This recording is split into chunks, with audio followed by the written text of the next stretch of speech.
Nggak ada sih, Kak. Kalau bedanya legislatif sama eksekutif tuh apa? Legislatif sama eksekutif ya? Iya. Oke. Thank you Latifah. Kalau misalkan legislatif, dia tuh lebih ke suara rakyat gitu. Kalau eksekutif dia yang melaksanakannya. Gitu. Kayak misalkan CEO sama apa ya? COO kali ya. Kalau di swasta tuh. Kayak gitu. Intinya sebenarnya gitu, cuman kalau misalkan bahasa keren ya, bahasa ininya legislatif ini badan yang untuk membuat hukum juga nih. Selain menyuarakan aspirasi, legislatif ini juga badan yang membuat hukum gitu. Maksudnya apa, kayak misalkan tadi kan membuat undang-undang kayak gitu kan, itu salah satu tugasnya. Nah itu, yaitu komputer eksekutif, dia menjalankan hal tersebut. Kayak misalkan kementerian kan masuknya eksekutif ya. Nah, dia itu menjalankan undang-undang, tapi nggak bikin undang-undang itu. Dia bikin ada peraturan menteri, tapi dia nggak sekuat undang-undang gitu. Itu legislatif ya. Terus tambahan juga, legislatif ini lembaga punya kewenangan untuk membuat kebijakan, peraturan, dan undang-undang. Tapi kalau eksekutif yang tadi melaksanakan kebijakan tersebut. Gitu, intinya itu sih, Latifah. Oke, Latifah. Ada pertanyaan lagi, Latifah? Nggak ada, Kak. Oke, jadi intinya itu ya. Legislatif bikin, eksekutif menjalankan. Gimana, Ikrom? Tadi kan kakak menyebutkan bahwa Mahkamah Agung itu kan ada pengadilan negeri kan kak? Kalau pengadilan agama itu masuk di Mahkamah Agung nggak kak? Atau yang lain gitu? Wah, bagus nih pertanyaannya.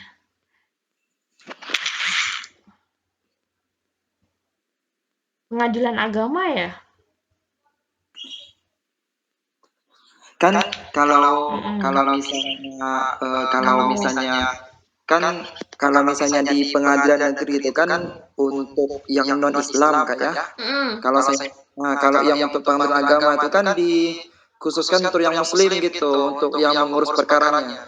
Nah itu kalau pengadilan agama itu apakah masuk di dalam Mahkamah Agung atau yang lain gitu? Kalau oke, bagus pertanyaannya, Ikrom. Kalau misalkan pengadilan agama kan, pengadilan ini sendiri ada berapa jenis ya? Ada pengadilan militer, betul kan ya, militer. Terus ada tata usaha negara gitu kan. Ada peradilan umum. Nah, kalau pengadilan negeri sama pengadilan tinggi itu kan maksudnya peradilan umum ya.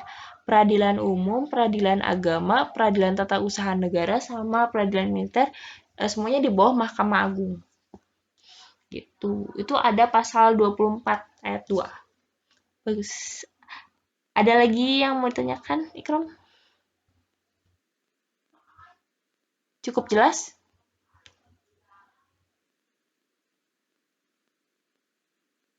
Cukup jelas kan?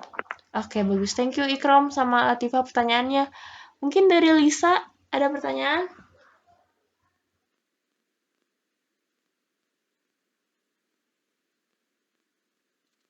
Belum ada, Kak. Oke, Raihan ada pertanyaan?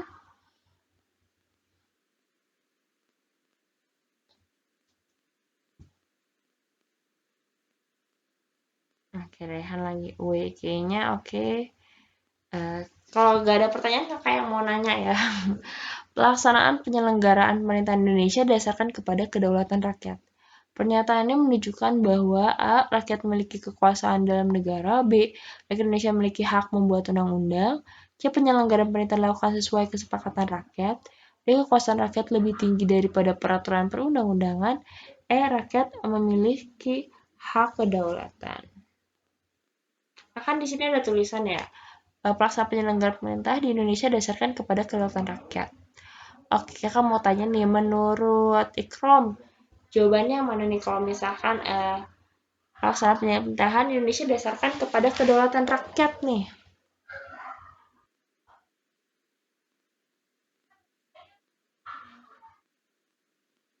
Atau Lisa, Latifah, Raihan?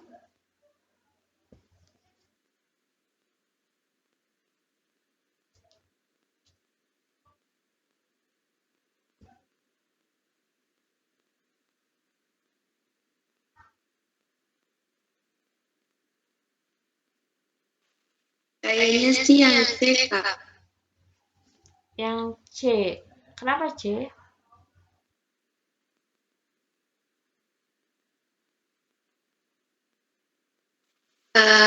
Kayak di soal itu pelaksanaan penyelenggaraan pemerintah di Indonesia kan didasarkan kepada kedaulatan rakyat ya. Nah, berarti kan penyelenggaraan pemerintah dilakukan sesuai kesepakatan rakyat gitu. Jadi apa ya? Yang menyelenggarakan pemerintahan itu ya rakyat juga harus bersepakat gitu tuh. Gitu Kak. Oke. Alasannya bagus ya. Jadi kalau menurut Elisa, pelaksanaan penyelenggaraan pemerintahan Indonesia ini didasarkan pada keputusan rakyat sehingga penyelenggaraan perintah dilakukan sesuai dengan kesepakatan rakyat. Oke. Bisa diterima ya alasannya. Thank you Elisa atas jawabannya. Ada yang mau mencoba menjawab lagi mungkin? Berbeda juga nggak apa-apa.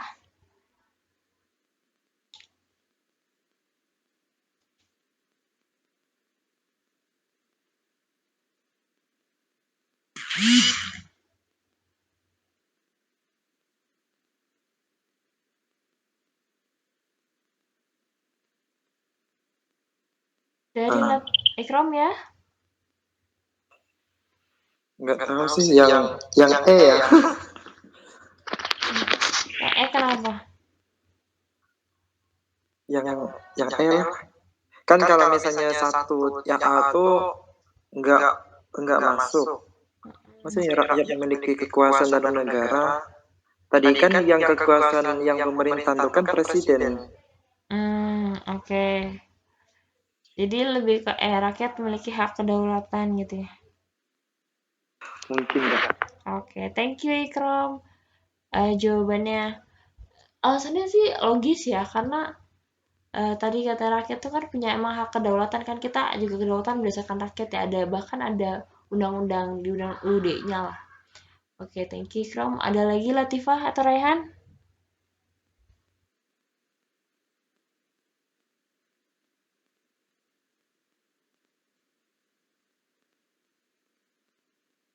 Oke, Kak bahas ya. Sebenarnya kalau dari jawabannya Lisa sama Ikram tuh logis ya dua-duanya, tapi kan kalau misalkan soal TWK emang gini ya, beda-bedanya tipis gitu. Kak, kenapa kok ternyata jawabannya A nih? Rakyat memiliki kekuasaan dalam negara. Kita flashback lagi sama arti dari kedaulatan itu sendiri ya. Di sini. Nah, kedaulatan. Kata kedaulatan ini berasal dari daulah, yaitu artinya kekuasaan tertinggi. Pengertian kedaulatan itu sendiri adalah kekuasaan yang tertinggi untuk membuat undang-undang dan melaksanakannya. Indonesia sendiri memiliki kedaulatan rakyat, artinya kekuasaan tertinggi berada di tangan rakyat, kayak gitu. Kita lagi ke soal lagi.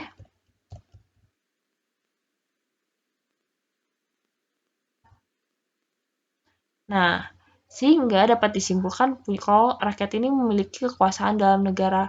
Itu dari makna dari pemerintahan Indonesia dasarkan kepada kedaulatan rakyat. Jadi memegang kekuasaan tertinggi itu tuh adalah rakyat gitu. Oke, tapi alasannya reasoningnya bagus ya, Ikram sama Lisa. Thank you ya, Ikram dan Lisa. Nah, selanjutnya, Dewan Perwakilan Rakyat merupakan representasi keterwakilan rakyat dalam pemerintahan. Hal ini menunjukkan bahwa DPR merupakan lembaga yang memiliki hak penuh atas rakyat. Kedaulatan rakyat dilaksanakan berdasarkan prinsip keterwakilan. Rakyat dan DPR merupakan pihak yang paling berhak mengatur negara. Terus rakyat berhak mengatur DPR dalam penyelenggaraan pemerintahan. Coba, ada yang mau coba jawab nggak?